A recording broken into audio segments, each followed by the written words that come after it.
Hello and welcome to the Spirit Studios podcast. My name's Al, I'm a tutor here at Spirit Studios, and in this episode I'll be chatting with one of our second year electronic music production and performance students. It's Corey. Hey Corey. How you doing? You okay? I'm all good. Corey performs under the name Superlative. He's produced music with Manchester legend Mr. Scruff. You perform and tour with hip-hop collective The Mouse Outfit. And this is your second time on the podcast. That's correct, yeah. So I think actually you're the most recurring guest we've had. Wow, okay. Yeah, we need to get people back. Yeah, 100%. When we first spoke, it was a few years ago. You were considering at that time enrolling on the EMP and P program, and now you're halfway through second year. What was it that led to you deciding, yeah, this is something that I'm gonna take further and study on? If I'm completely honest, I was doing a lot of speaking with Brad, who's in another course, and Brad he just made it seem so accessible. Obviously I'd asked all the questions I needed to ask at Spirit, so I already knew when I came in and did the open day, it was kind of like, well, I did like a one-to-one open day, I suppose, and I came in, asked all the questions I needed. I'd already kind of been directed in a certain way, like, okay, this might be the course for you. So I was like, okay.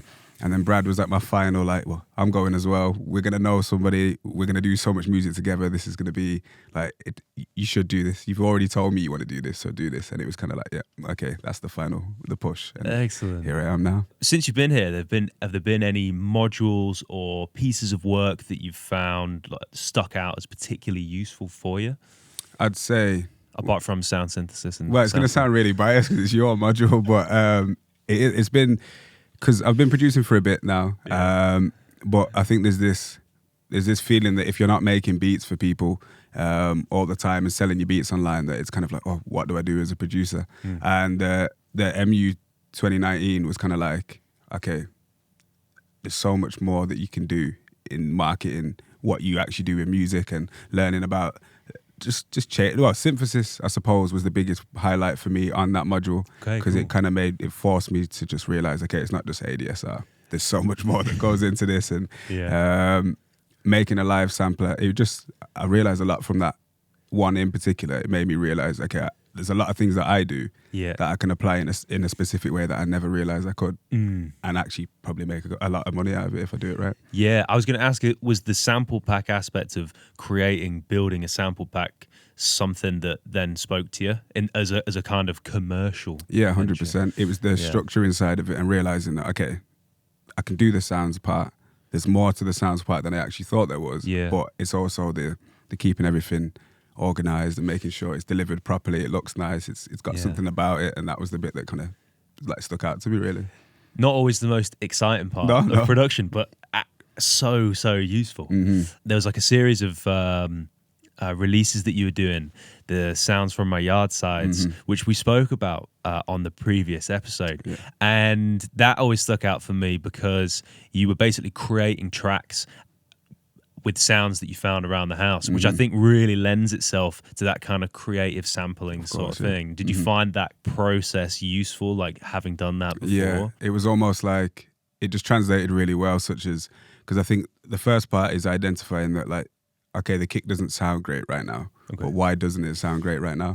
And I think in doing it before, it was easier to like reverse engineer and be like, okay, I want some more thump, so maybe I need to find a balloon around the house that has this rubbery kind of feeling. And you start to actually think about textures and what would the skin of a kick drum actually be like if I was hitting it? What's the beat I like that's hitting the kick drum? And you're like, okay, now I can go around my house and get this and this and hit them together. It doesn't sound great, but with a bit of post-production, building it up. So it definitely helped. As well as studying at Spirit, you release music as Superlative. Have you got any projects or anything coming up? Yeah, I've got I suppose what's next for me is I've got a new drum and bass single called Gangsters. Nice. Yeah, and that should be out at the end of the month, but I'm thinking of dropping it on TikTok first, seeing what people think about it, and then going from there afterwards and dropping it on major like DSPs from there. But that should be at the end of the month, and then I've just got a lot of collaborations this year as opposed to last year. I kind of changed my approach and realised that I want to collaborate a lot this year. So I've got some tunes with HMD, Wanda, my sister Carish Jade, an artist called Picasso from Manchester as well, a rapper. Cool. And there's probably a few more. So if I forgot any, I apologise. But yeah, I've got quite a lot of CO as well. I've got about 4 tunes coming with CO. Nice. So yeah, collaboration season this year. So kind of busy. Yeah, a little bit. What was it about collaborations that made you think, I want to do more of this?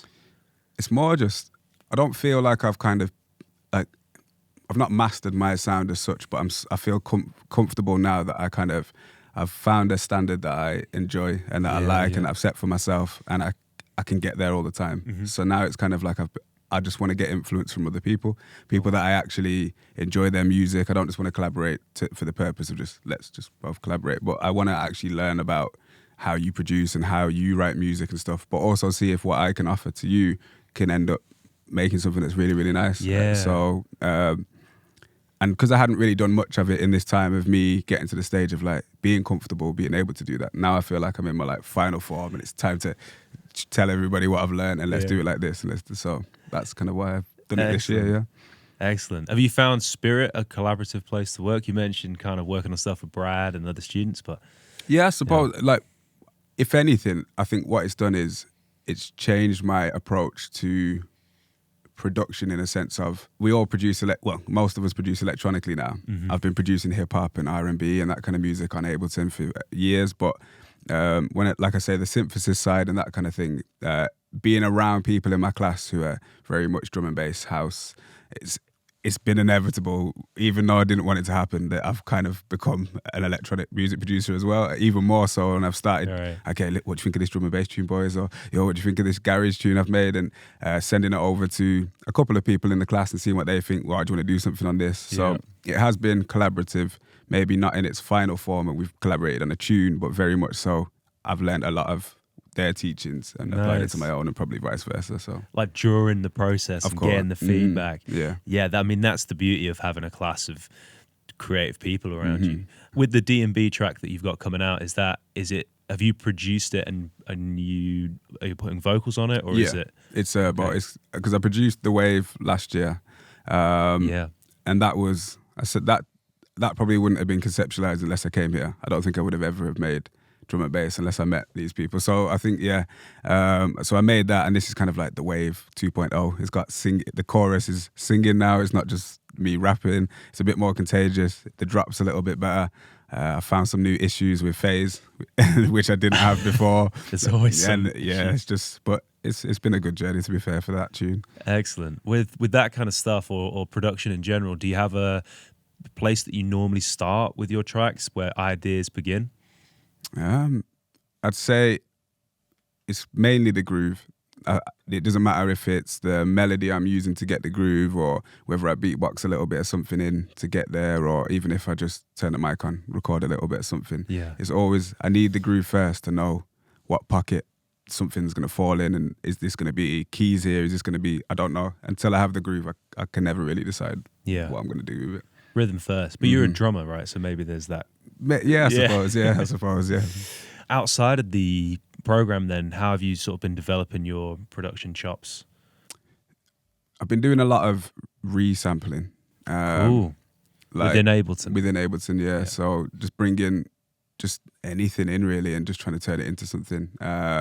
We've been doing just little games with my mates where we put, it's kind of like a rhythm roulette effectively, same idea. We both get the same tune. We've got 10 minutes to turn it into a song. So it's like a rhythm roulette speed run. Yeah. And it's just like, let's see how far we can get it. And I've just been doing techniques like that because you realize that things just come to you so quick. Yeah. And I've stopped over obsessing on things like, I used to struggle with understanding what it's going to sound like when it gets to mix.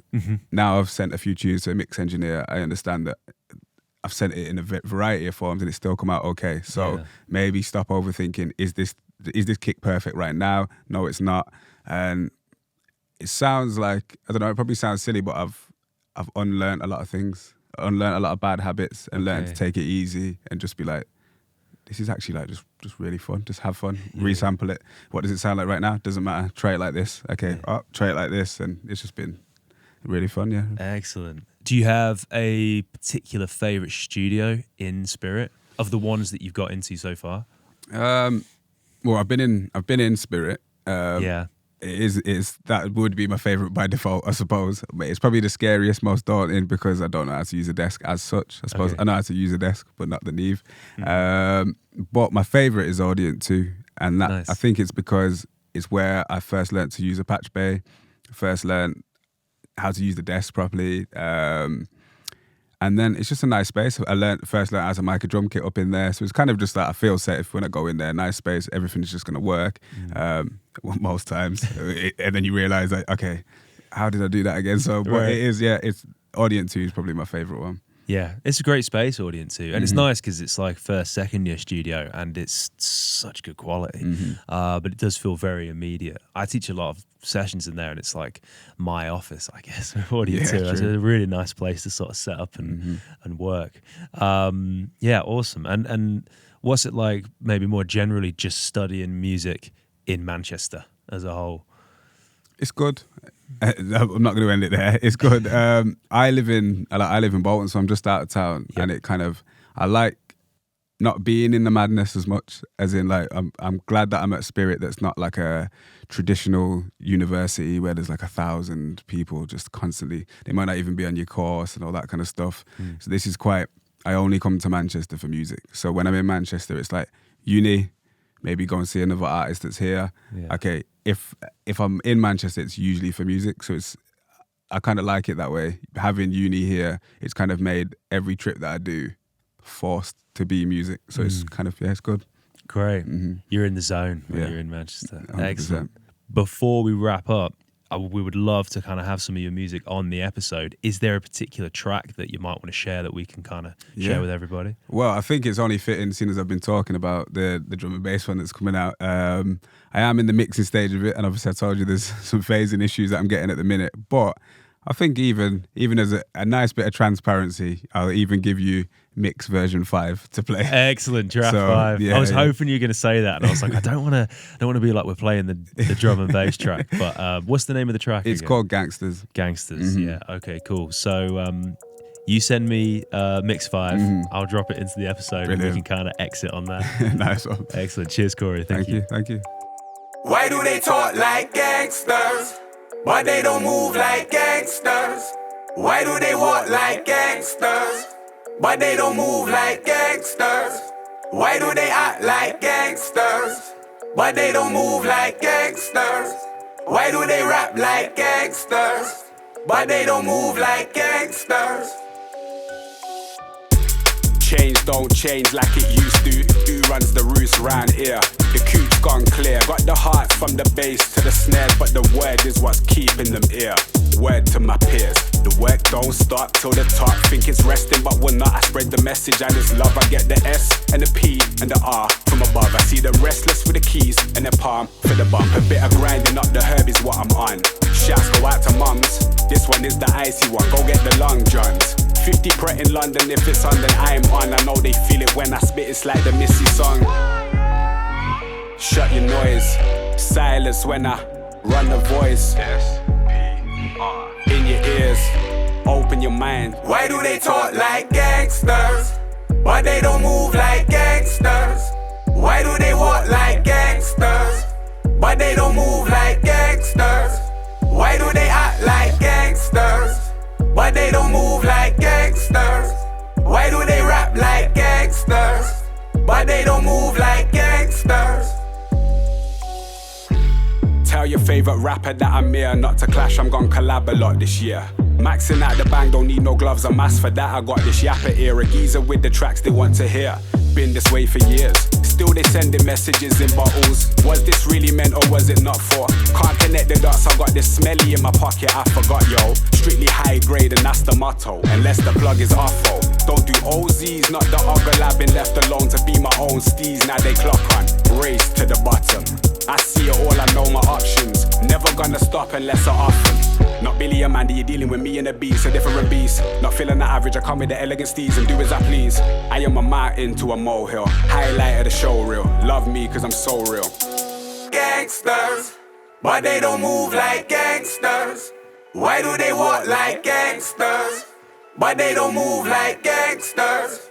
Why do they act like gangsters, but they don't move like gangsters?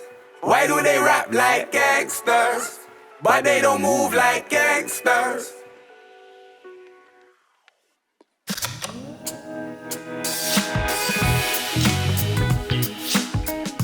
If you'd like to learn more about Spirit Studios or find any more information on the courses that we offer, then please visit us at our website at spiritstudios.ac.uk.